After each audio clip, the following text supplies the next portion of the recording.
Hello everyone, welcome back to the channel. I hope सब बढ़िया होंगे। तो आज हम सीखने वाले हैं एक ऐसा मेथड जिसका यूज़ करके हम बड़े से बड़े डेटा पर फिल्टर अप्लाई कर सकते हैं, वो भी सेकंड के अंदर।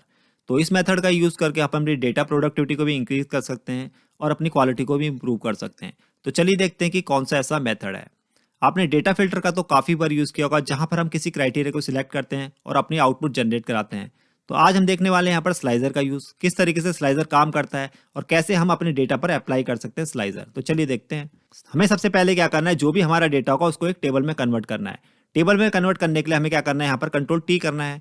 उसके बाद हमारे पास ऑप्शन आ जाएगा क्रिएट टेबल। इससे क्या होगा, जितना भी आपका डेटा होगा वो सारा सिलेक्ट हो जाएगा और यहाँ पर आपको ऑप्शन मिलेगा my table as a header. तो इसको आपको चेक रखना है क्योंकि हमें हेडर एज ए स्लाइडर चाहिए। तो हमें क्या करना है, फिर इसके बाद ओके कर देना है। ओके करने के बाद जितना भी हमारा डेटा होगा वो एक टेबल फॉर्मेट में कन्वर्ट हो जाएगा। तो आपके पास एक ऑप्शन आ जाएगा टेबल डिज़ाइन। तो उसके बाद क्या करना है, आपको इंसर्ट स्लाइजर में जाना है। इसके बाद आपको यहाँ पर स्लाइजर दिख जाएंगे, जो जो फील्ड आपको लेनी है आप ले सकते हैं। यहाँ पे हमारे पास कुछ कॉलम है, हमें क्या करना है, यहाँ पर लोकेशन और डिपार्टमेंट लेना है। आपको अपने डेटा के अकॉर्डिंग जो भी कॉलम सिलेक्ट करने हैं यहाँ से सिलेक्ट कर सकते हैं, जो जो स्लाइजर में आपको चाहिए। तो हम यहाँ से दो कॉलम ले लेते हैं, लोकेशन और डिपार्टमेंट। उसके बाद हम कर देते हैं यहाँ से ओके। ओके करने के बाद हमारे पास यहाँ पर दो स्लाइजर क्रिएट हो जाएंगे। अभी जो हमारे स्लाइजर की लिस्ट है वो हमारी रो वाइज है।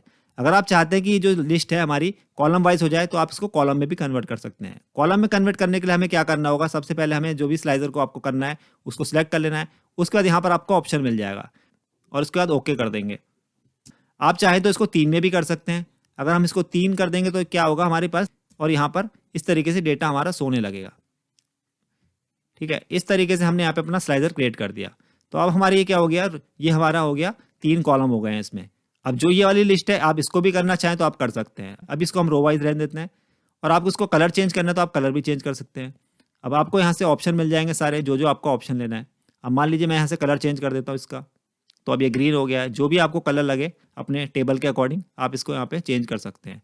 मैं इस टेबल को भी यहाँ से चेंज कर लेता हूँ। अगर आप चाहें तो ये वाले जो हेडर है यहाँ पर जैसे लोकेशन आ रहा है आप इसको भी हटा सकते हैं। मैं क्या करूँगा, यहाँ से जाऊँगा और इसको यहाँ से हटा दूंगा। इस तरीके से यहाँ से आपको नेम भी मैं यहाँ से भी हटा देता हूँ। अब जैसे डिपार्टमेंट पे आ रहा है तो मैं इसको डिपार्टमेंट से भी हटा देता हूँ। तो इस तरीके से हमारा स्लाइजर यहाँ पर क्रिएट हो जाएगा। आप जो इसकी विड्थ और हाइट भी चेंज कर सकते हैं। यहाँ पर आपको हाइट और विड्थ का भी ऑप्शन मिल जाएगा। आप यहाँ से सिलेक्ट करके चेंज कर सकते हैं और इसको भी चेंज करना है तो आप इसको भी कर सकते हैं, जो भी आपको अपने अकॉर्डिंग सेट करना है। अब हम यहाँ पे क्या करेंगे, फिल्टर करेंगे वैल्यू को। मान लीजिए हमें कोलकाता लेना है, तो जैसे ही मैं इस पर कोलकाता करूँगा तो सारे जितने भी लोकेशन होगी वो सिलेक्ट हो जाएंगी। अब मान लीजिए मुझे इस वाली लोकेशन के अंदर चाहिए फाइनेंस का, तो मैं यहाँ से सिलेक्ट करूँगा। तो अब क्या होगा, हमारे दोनों फिल्टर यहाँ पे काम करेंगे। आप जितनी मर्जी चाहे यहाँ पे फिल्टर ऐड कर सकते हैं अपने डेटा के अकॉर्डिंग।